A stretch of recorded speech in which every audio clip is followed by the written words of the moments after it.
Hello and welcome to the material part of our cave tutorial. We're going to start by making a background here. So what we're going to do is we're going to raise this up here. Alright, we're going to get into the shader editor. We're going to choose world and you're going to see you're going to get this basic. This is for the strength, this is for the color, but we won't be touching that right now. What we're going to add here is a sky texture. Going to get that here. We're going to change this to pretem. You're going to connect the color here. And you see it's really just white right now. So what you're going to do is add a color ramp. Plug it right between these two. It's just going to plug itself. Now, we're going to change the colors here. So for the black, you're going to make a darker blue. For the white, I'm going to get just a bit lighter here.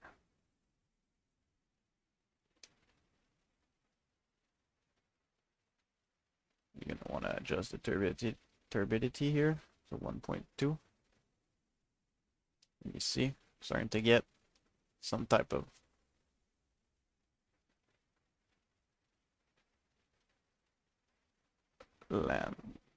sky. You're gonna have to bring these closer together.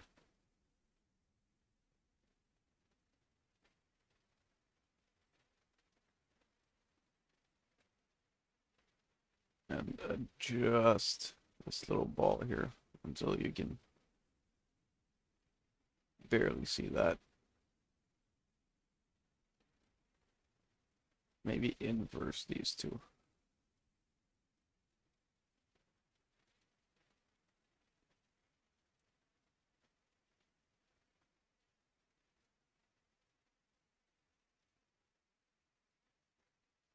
Bring it as close as we can. Maybe one less for the turbidity. Ah, yeah, that's much better.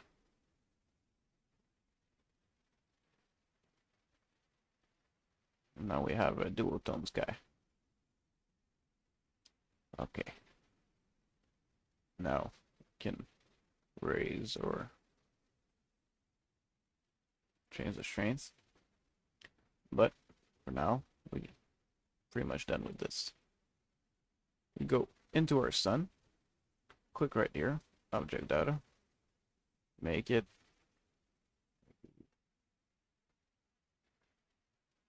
5. You can change this to slightly yellow if you want.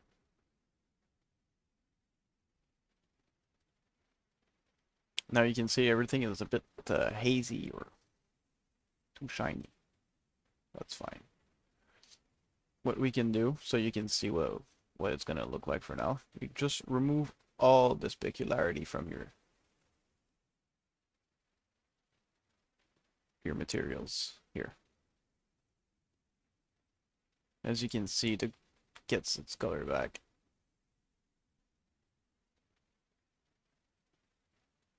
Alright, I'm going to change this to grass. Blades. And change this to water.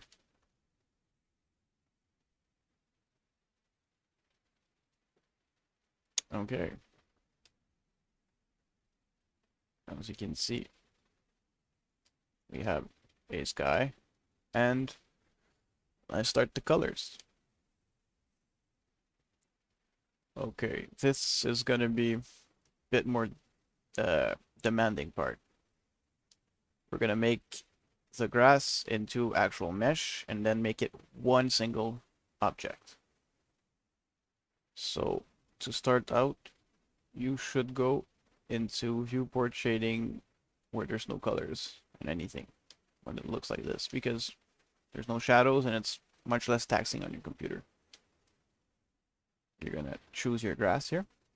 You're gonna go into modifier properties, make instance real.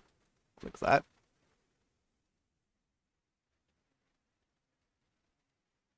It should take a little bit of time, depending on your computer. Okay, now this is what we have. Don't click anywhere, keep everything selected like this.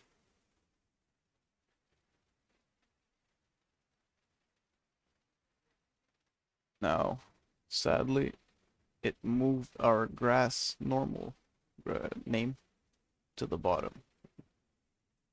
So it's going to be a bit difficult here.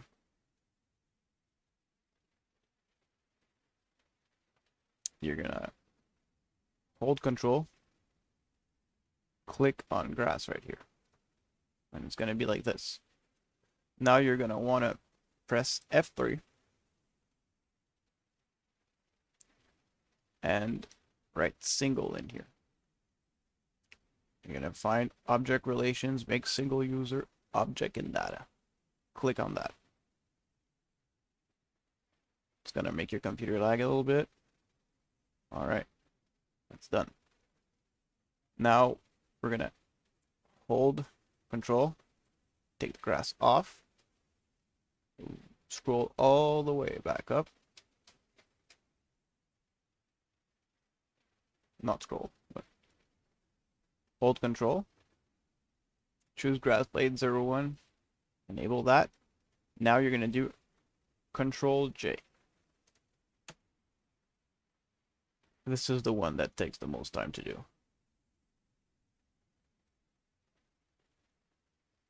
So you can see it's going to probably make your computer lag, and Blender's not going to be responding for a bit. But if you wait, it should actually make all the mesh into one piece, and it's going to become much more performant. Gonna have a better performance. This is why I recommended you go into the area where there's no shadows and no colors and all that. Less taxing on the computer. As you can see, it takes a couple minutes, even with a mid-tier computer. I don't have that great of a computer, but it gets the job done.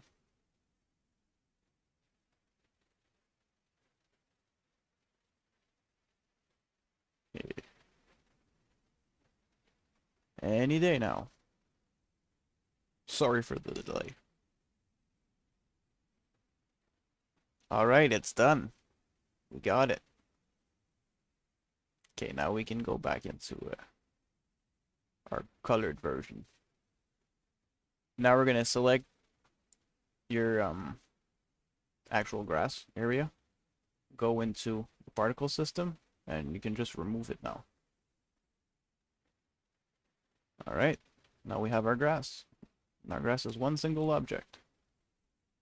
You just move it up. You wouldn't want to do that, but you can move it. Okay, now time for the actual texturizing of all this. So we're going to delete the principal BSDF. Don't need that. We're going to add a diffuse BSDF. Then we're going to add color ramp. Then we're going to add a Musgrave texture. Connect the color into the color, BSDF into the material output surface. Now you can see it's blue and white, but we're gonna fix all of that right now.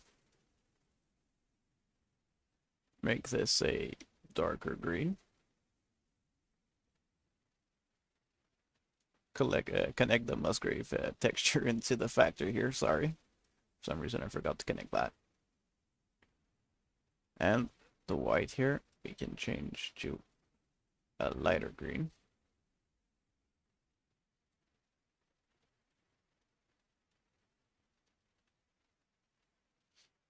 And here, if you want to change anything, we can add a texture coordinate and a mapping.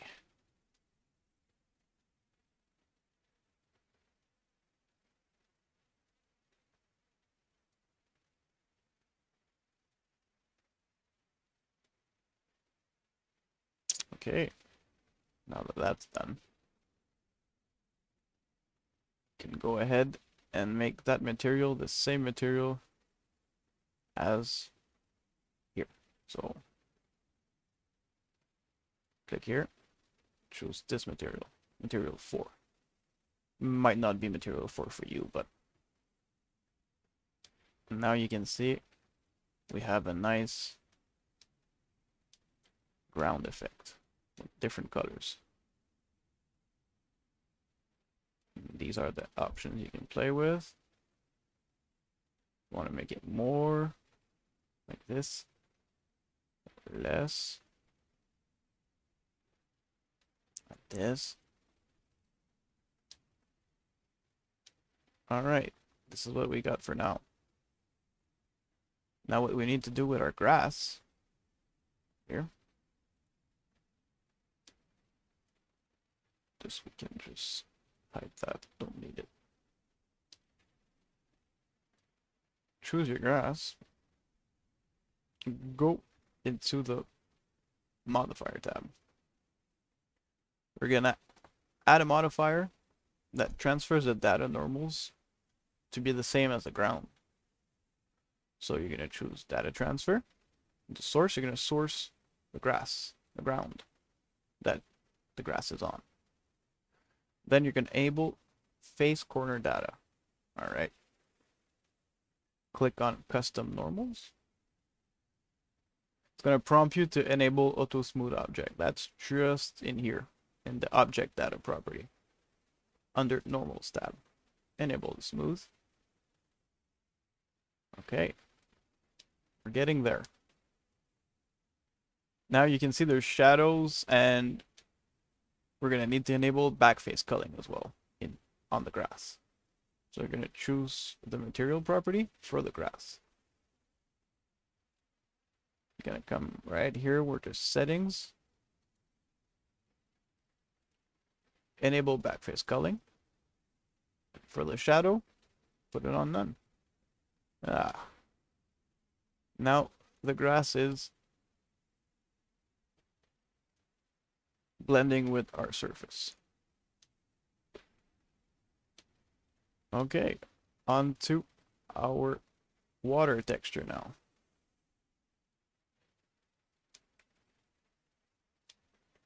What we're going to do here is similar. What we're going to do is add a color ramp once more.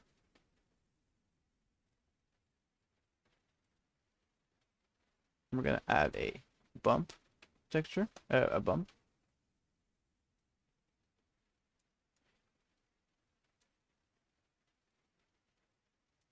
Then we're going to add a Musgrave texture.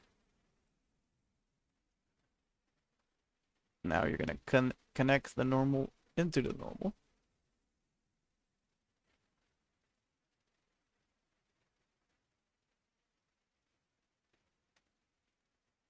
The height of the Musgrave texture into the height.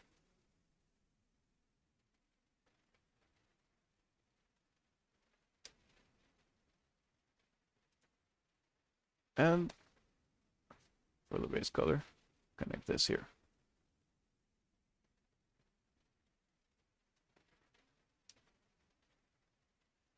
Okay.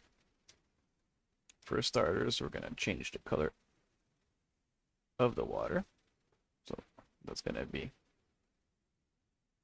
a darker blue.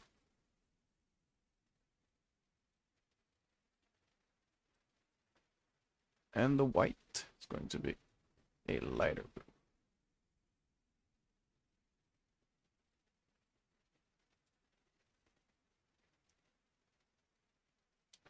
Now here, can play with the scale. All right, it's getting nice. That should be good. You can play with the distance here to have a more water effect. Yeah, 4.8 is quite fine.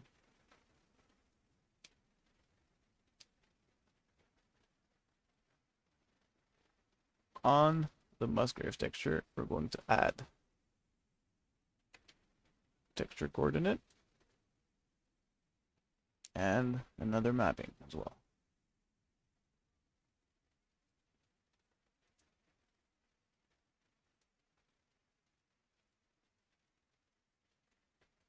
Generated vector, and connect that in the middle. Now you can see that if you rotate here, ooh, you have a nice water effect. We can animate that later on, but that's for another tutorial. All right, now that we have our water, we can change our landscape here to brown.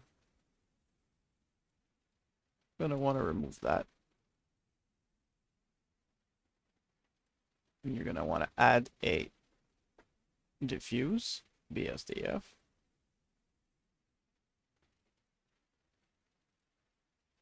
And a color ramp as well. Connect that into the surface. Connect that into the color.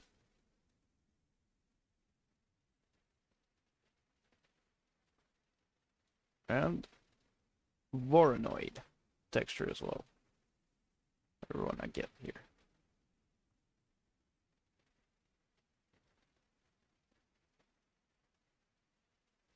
Here, what you want to do is F1 smooth. Make the scale the greatest scale ever. Oh, it's upside down.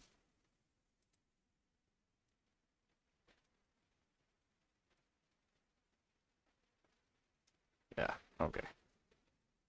That makes more sense. Now we change the colors to our brown.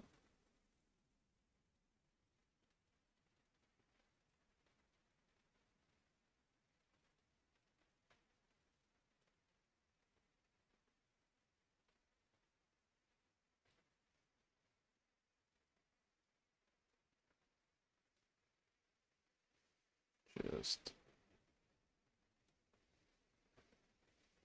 like that. Can't see much changed yet, but I'm going to change that right now.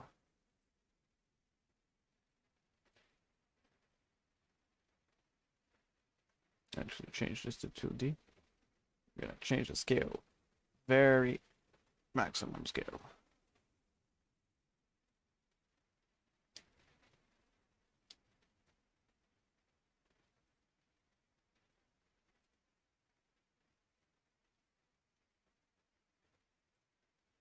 Then play with these a little bit.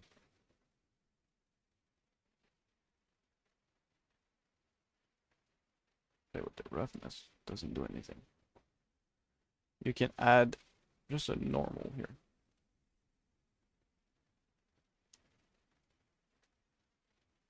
And connect it to the normal of the diffuse.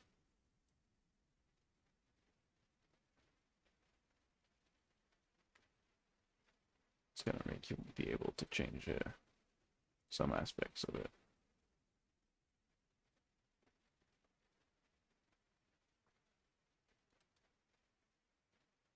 You want to make it just a bit lighter, maybe.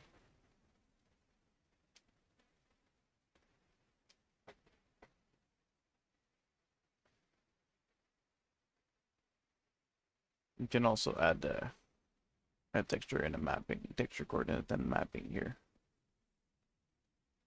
And change anything you'd like to change here. Rotation, location.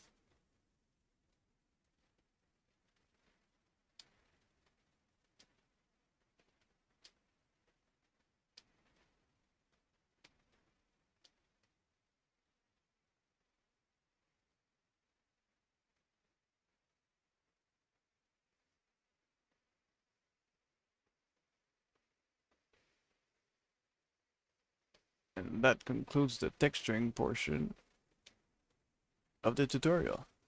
Thanks for watching. I hope you enjoyed. Please like and subscribe, and I'll catch you for the next tutorial. Okay, goodbye.